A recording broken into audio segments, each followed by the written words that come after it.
So the first time I met Hannah was at a Techie Sweater Christmas party back in 2013. But that was a really brief exchange. We were only able to pretty much shake each other's hands and meet each other briefly. But she was wearing a onesie, which was pretty interesting.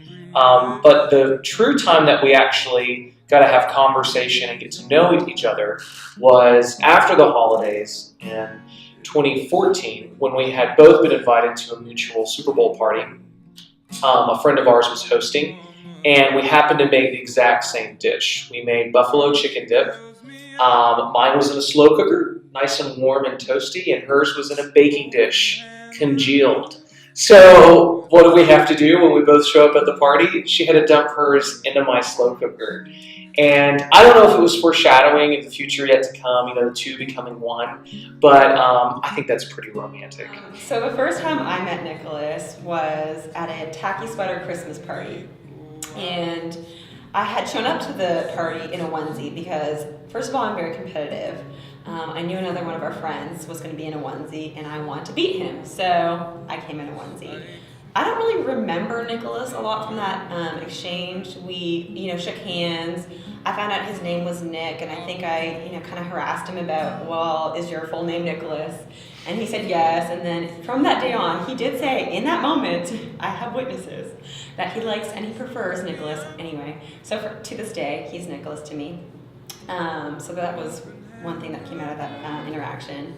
The other thing I remember, because we didn't really talk a lot, I was kind of engaged with other friends, but near the end of the party we had a white elephant, and he had gotten this, I don't know how you describe it, it's like a puzzle that like a 3D puzzle that you have to put together, and him and one of our other friends spent probably a good 45 minutes trying to put it together, and his ride was waiting on him, and he's, kind of holding up the bus, so to speak, and I just remember thinking, he's a very determined individual, and that has been true to date. But so we didn't really have a lot of interaction that day, but we really did have a good conversation. After the holidays, we met at a Super Bowl party, and we got to get to know each other a little bit better, and sort of our friendship flourished from there. Sweet and right and mercy. Hannah has a lot of really admirable qualities. I think the ones that stand out to me is her ability to focus on people that are maybe pushed away or left out. I mean, it's sort of fitting that she's in this nursing profession because she has a very nursing heart. She always wants to make sure that people are taken care of, and she very much is a mediator and a people pleaser, which can be sometimes to a fault for her, but it's because she just really genuinely loves people. I think the way that Christ loves the church. She just wants to be an extension of love and grace and make sure that everyone feels incorporated in things. She's also very spontaneous, which I really like because I'm not that way at all. Sometimes I would just much rather stay in on a Friday night and be at home, which is so adventurous. And she's definitely the skydiving, motocross riding kind of persona that gives our relationship, I feel like, some edge. And as long as I'm the one planning everything and she's the one changing the plans, then I think we make a really good team, how we can balance out and make things pretty adventurous along the way. There are so many qualities that I love about Nicholas. I think I'll kind of list some of the top ones so I don't bore you guys all with a huge long list. It's almost a dictionary long. One of the things I love about Nicholas is that he is well thought out. He does everything with intentionality, and that is very opposite to me. I think about things, but I do it very quickly, and I move to the next moment very quickly. And a lot of times Nicholas causes me to stop and really think about moments and think about decisions, and he puts so much thought into everything that he does. It's the small things, it's the big things, and it's the in between things. And that really just enriches my life, and it causes me to get outside of my own sort of natural way of doing things. Challenges me. He loves God. It's very evident. That really is probably the biggest thing that I love about him. He pursues a relationship with the Lord above a relationship with me, and it's kind of evident in our relationship and the way he loves me. And he loves people. he sees people in the corner. I'm gonna cry. He just loves very well. And so, there's some of the things I love about him. Dug long ago, so I will not ask. What you might not know about him is that if he's in your home, he probably has a moist towelette in his hand. It is the most bizarre thing.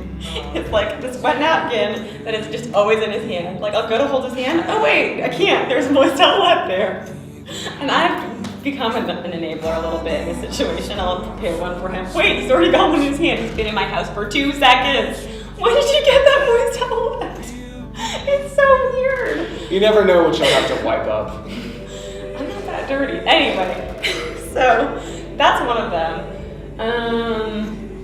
Another quirk is that he cannot stand when anything touches the bottom of the sink. Like, it drives you crazy. That's true, yeah. You don't know what's just hanging out there. I do, I cleaned it. It's clean. Anyway. I don't know. Well, I would say with you, you're definitely always cold.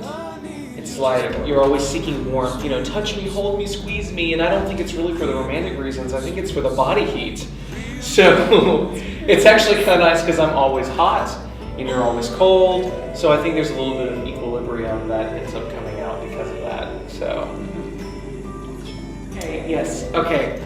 So Hannah has really great one-liners. Out of them would be, how do maps tell us where we're going? Okay, can I explain that one, please, everybody? I was thinking, we were talking about maps, we were talking about life goals and where we're going in life, and then he said something about maps showing us where we're going, and I was thinking about in life, not like physically, so it made sense. Mine was just a deeper substance. It was more esoteric, but I Whatever. think that it was still pretty good. So I think really the first time that I noticed that I liked Hannah to the point where I wanted to have a future with her was when it was my birthday in 2014. We had just finished serving at church, and I'd already become friends with Hannah at that point. We had done a lot of group things together. We were increasingly starting to hang out more together because I was like, this person has neat qualities. And then it was after church, it was on my birthday, had plans that evening to be with friends. She was one of them. And she was like, so what are you going to do for your birthday, Nick? And I was like, oh, I don't know. I think I'll go home and relax and then go out in the evening. She was like, well, you've got to do something special for your birthday. And so I was like, okay, well, I've never been to the cemetery in Atlanta. There's this amazing cemetery called Oakland, and it's filled with historic mausoleums. And it's definitely a place to go visit when you're in town. And I had yet to go. And so I was like, well, let's go to the cemetery on my birthday. How ironic. And so we went. And it was really interesting because on that day, our pastor, Louis Giglio, had spoken a message on what is your dash in life? What is your hyphen in life? And it was all about, like, on your tombstone, you're going to have your birthday and your end year. And then it's the stuff in between that matters. And so it was really fitting that we were at a graveyard that day. And Hannah kept asking me questions about, you know, what is your dash in life? What do you think your purpose is that God has for you? And how do you want to make it count for the kingdom? And I just remember being at a very well thought, substantial conversation that she had with me. And that's when I realized that every conversation that I had had with Hannah up to that point, and as of now and into the future, is always one of substance.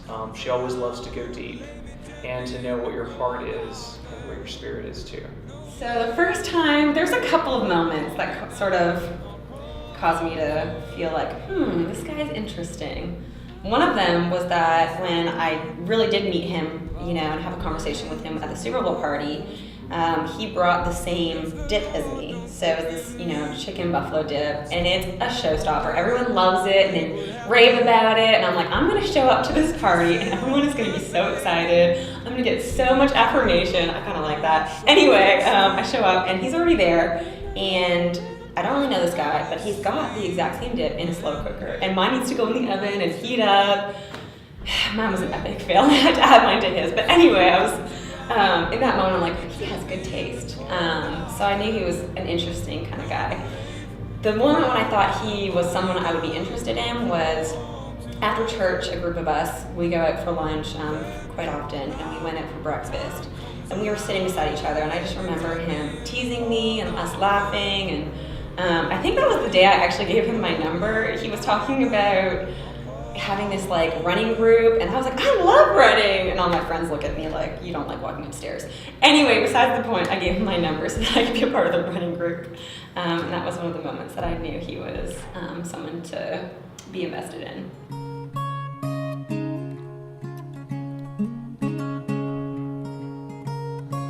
I'd always look forward to the day when I would be able to have a wife and be in a beautiful marriage relationship.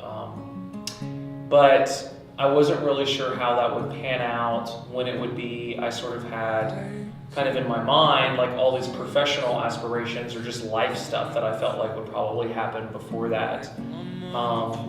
So I hadn't really been looking, but I was sort of, especially getting into Atlanta, into a new city after Auburn, was sort of starting to become a little bit lonely. But not lonely for community, because I felt like that was happening here, but just lonely and expectant for something new. And I felt like that's sort of when God brought Hannah and I, our paths together. And what developed over a friendship for a year then turned into a beautiful dating relationship. And I can say that God has been above and beyond faithful, because by bringing Hannah into my life, it's made me want to desire a deeper relationship with Him.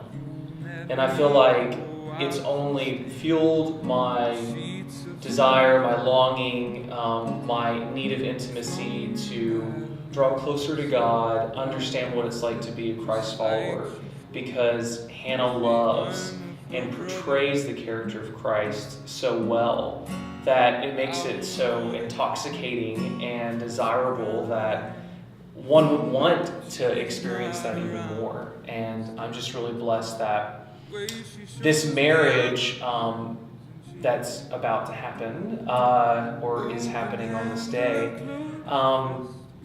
is such a glimpse of His faithfulness through overcoming trials. Us being able to be vulnerable with each other has just fueled vulnerability towards the Lord.